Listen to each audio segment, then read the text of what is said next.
Hello everyone, UPSC prelims 2013 का एक और सवाल है एनवायरनमेंट सेक्शन से। यहाँ पर पूछा गया है with reference to the food chain in an ecosystem which of the following kind of organisms is are known as decomposer organism.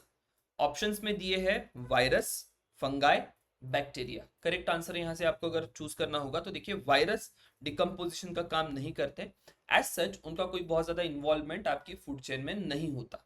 अगर बात करें फंगाई की तो ये एक बहुत इंपॉर्टेंट डिकम्पोजर ऑर्गेनिज्म है। जो भी डेट्रेटस फूड चेन है या डेड मैटर से शुरू होने वाली फूड चेन है, उसकी शुरुआत करने के लिए फंगाई और बैक्टीरिया बहुत इंपॉर्टेंट होते हैं। तो ये दोनों ही डिकम्पोजर ऑर्गेनिज्म होंगे।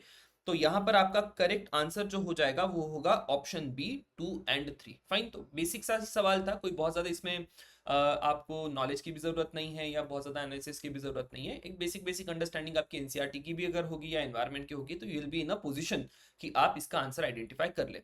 अब यहां से आगे सवाल कहाँ जा सकता है वो समझ लेते हैं। क्या क्या कीवर्ड्स आइडेंटिफाई करने हैं और कहाँ कहाँ वैल्यू एडिशन करना है वो देखते हैं।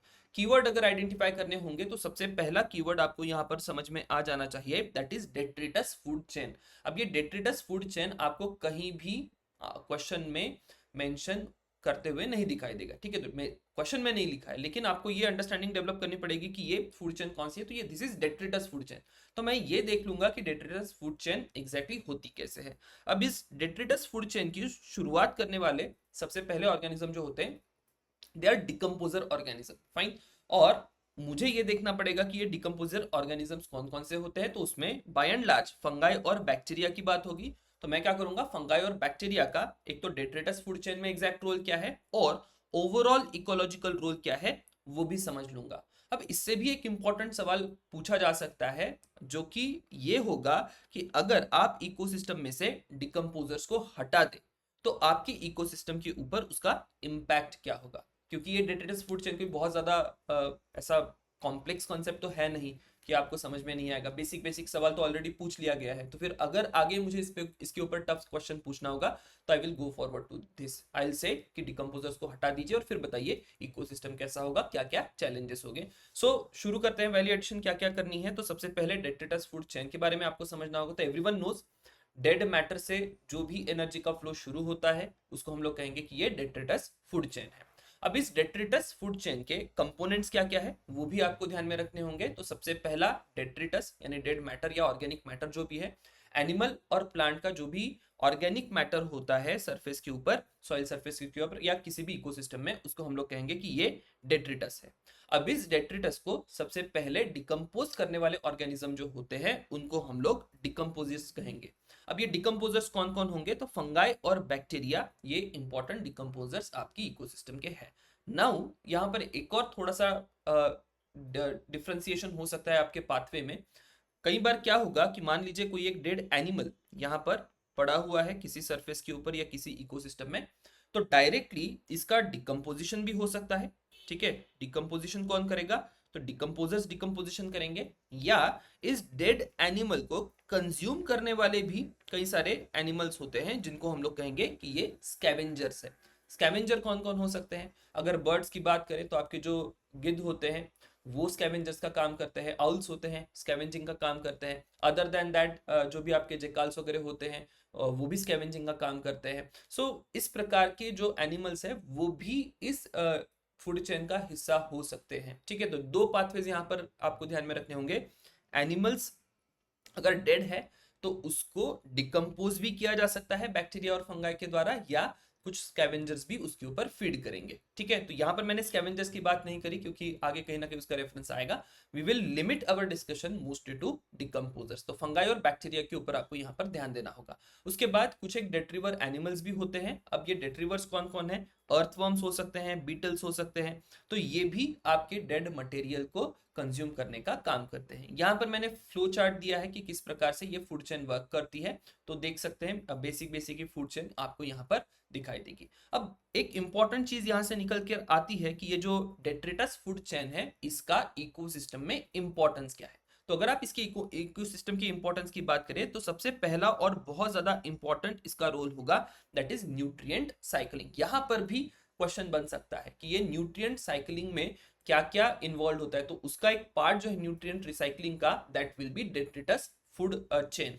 एनर्जी ट्रांसफर ऑब्वियस सी बात है। मोस्ट इंपॉर्टेंटली सॉइल फॉर्मेशन और सॉइल की फर्टिलिटी इंक्रीज करने में भी डेट्रिटस फूड चेन रिस्पॉन्सिबल होती है, और कार्बन साइकिल में भी इसका रोल आपको दिखाई देगा। ठीक है, तो इस प्रकार से डेट्रिटस फूड चेन का इंपॉर्टेंस है इकोसिस्टम में। अब डिकम्पोजर्स की बात कर लेते हैं। सबसे पहला डिकम्पोजर हमने यहाँ पर आइडेंटिफाई किया था, दैट वाज फंगाई। फंगाई आपके जनरली टेरेस्ट्रियल इकोसिस्टम का पार्ट होते हैं। ठीक है, कॉम्प्लेक्स ऑर्गेनिक ब्रेकडाउन में ये रोल प्ले करेंगे। अगर आप फंगाई की बात करें तो अलग अलग प्रकार के फंगाई यहाँ पर हो सकते हैं। तो I have given a few example. अगर आप इस पर्टिकुलर डायग्राम को देखें तो यहाँ पर किसी भी इकोसिस्टम में, या मैंने एक प्लांट के एग्जांपल से आपके इकोसिस्टम में कौन कौन से फंगाई हो सकते हैं उसकी बात करी है। तो सबसे पहले पैथोजेनिक फंगाई अगर आप देखें तो ये ऐसे फंगाई हैं जो आपके प्लांट को कुछ एक हार्म पहुंचा सकते हैं। ठीक है, तो उसको हम लोग कहेंगे कि ये पैथोजेनिक फंगाई है। दूसरे आप यहाँ पर देखें एंडोफाइटिक फंगाई। तो ये जो एंडोफाइटिक फंगाई है, they live in the plant tissue, और वो ऐड करेंगे या हेल्प करेंगे प्लांट को न्यूट्रिएंट अपटेक के लिए। साथ ही साथ वो प्लांट का स्ट्रेस टॉलरेंस भी बढ़ाएंगे और डिसीज रेजिस्टेंस भी इंप्रूव करेंगे। कुछ एक फंगाई माइकोराइजल फंगाई भी कहे जाते हैं। तो ये प्लांट के रूट से एसोसिएटेड होते हैं। यहाँ पर आप देख सकते हैं प्लांट रूट है, प्लांट रूट के साथ एसोसिएटेड जो फंगाई है ये माइकोराइजल फंगाई है। अब ये माइकोराइजल फंगाई अगेन सॉइल में से न्यूट्रिएंट एब्जॉर्ब करने का काम करेगा ताकि प्लांट को ज्यादा से ज्यादा न्यूट्रिएंट अवेलेबल हो। साथ ही में सॉइल की फर्टिलिटी भी इंप्रूव करेगा, और ये आपके सॉइल को इरोड होने से भी बचाएगा। सो इस प्रकार का एक रोल प्ले करते हुए आप देखेंगे, that is mycorrhizal fungi. Saprophytic fungi होते हैं। अब ये क्या करेंगे, जो भी डेड मैटर है, डेड मैटर को डिकम्पोज करेंगे और सॉइल को एनरिच करने का काम करेंगे, सो दैट आपके प्लांट्स जो है, प्लांट्स की ग्रोथ अच्छे से हो सके। तो इस प्रकार से कोई भी एक प्लांट ये चार फंगाई से घिरा हुआ होता है या उसके रिलेशनशिप में वो रहता है, और हर एक का अपना अपना एक डिस्टिंक्ट रोल आपको दिखाई देगा। फिर यहाँ पर सवाल क्या पूछा जाएगा, बाय एंड लार्ज आपको सवाल पूछा जाएगा कि ये माइकोराइजल फंगाई क्या होते हैं, या माइकोराइजल फंगाई का आपकी इकोसिस्टम में रोल क्या होता है। तो इस प्रकार से बेसिक एक सिंपल लाइन में हमने यहाँ पर रोल देखा है, उसको याद रखिएगा। यहाँ पर एक पोटेंशियल क्वेश्चन बनता है। बात करते हैं बैक्टीरिया की। By and large we know about bacteria, biology का जितना भी पार्ट है बैक्टीरिया को लेके वो तो ध्यान में रखना ही चाहिए आपने। सो ये करेंगे क्या, डिकम्पोज करेंगे सिंपल ऑर्गेनिक कंपाउंड्स को। उसके बाद कार्बन और नाइट्रोजन साइकिल में भी आप इसका रोल देख सकते हैं। नाइट्रोजन साइकिल की अगर बात करें तो नाइट्रोजन साइकिल में कई सारे बैक्टीरियाज है, नाइट्रोसोमोनास है, एजोटोबैक्टीरिया, इस प्रकार के कई बैक्टीरिया है जो नाइट्रोजन फिक्सेशन का काम करेंगे, तो उनको भी आपको ध्यान में रखना होगा। ये बैक्टीरिया एरोबिक डिकम्पोजिशन ही नहीं करते, एनएरोबिक डिकम्पोजिशन का भी काम कर सकते हैं। बाय एंड लार्ज आपकी इकोसिस्टम में ये सिम्बायोटिक रिलेशनशिप में रहेंगे। एग्जांपल यहाँ पर दिया है कि आपके जो लेग्यूमिनस प्लांट्स होते हैं, लेग्यूमिनस प्लांट्स में जो बैक्टीरिया होता है सिम्बायोटिक रिलेशनशिप होता है, और बहुत अच्छे से वो आपके प्लांट को न्यूट्रिशन अपटेक में मदद करता है, और साथ ही में सॉइल हेल्थ और फर्टिलिटी को बढ़ाने के लिए भी ये इंपॉर्टेंट होंगे। अब ये बैक्टीरिया यहाँ पर मैंने पॉजिटिव रोल ही लिखा है, हो सकता है कि फिर किसी प्लांट के लिए या किसी इकोसिस्टम के लिए इनका निगेटिव रोल भी हो। ठीक है, तो दोनों ही रोल यहाँ पर हो सकते हैं, बट बाय एंड लार्ज अगर सवाल आगे पूछा जाए तो इन्हीं कुछ चीजों को लेकर सवाल पूछा जा सकता है। That is about the bacteria. बात करें अगले मुद्दे की कि अगर आप डिकम्पोजर्स को इकोसिस्टम में से निकाल ले तो क्या होगा। फाइन, अगर आप उनको निकाल ले तो ऑर्गेनिक वेस्ट का आपकी इकोसिस्टम में एक्यूमुलेशन शुरू होगा। अब ये डिकम्पोजर्स ऑर्गेनिक वेस्ट को रिसाइकल कर रहे थे और न्यूट्रिएंट एक्सट्रैक्ट कर रहे थे उसमें। अगर ये नहीं रहेंगे तो आपकी जो सॉइल है, सॉइल में न्यूट्रिएंट डिफिशियंसी आपको दिखाई देगी। अगर न्यूट्रिएंट डिफिशियंसी है तो उसका इंपैक्ट क्या है, आपके एग्रीकल्चर के ऊपर इंपैक्ट होगा, फूड सिक्योरिटी के ऊपर इंपैक्ट होगा, आपकी बायोजियोकेमिकल साइकिल जो है वो भी डिसरप्ट होने लगेगी। कार्बन साइकिल और नाइट्रोजन साइकिल के ऊपर ज्यादा इंपैक्ट आपको इसका दिखाई देगा। फूड वेब कोलैप्स हो सकते हैं। क्लाइमेट इंपैक्ट इसका इंपॉर्टेंट है। अगर डिकम्पोजर्स किसी एक इकोसिस्टम में नहीं है, ऐसा हम लोग इमेजिन करें, तो उसका क्लाइमेटिक इंपैक्ट ये है कि हो सकता है कि शॉर्ट टर्म में आपका कार्बन डाइऑक्साइड का रिलीज का रिडक्शन हो जाए, क्योंकि ये जो भी प्रोसेसेस होती हैं बैक्टीरिया या फंगाई के द्वारा, उसमें से कार्बन डाइऑक्साइड एटमॉस्फेयर में रिलीज होता है।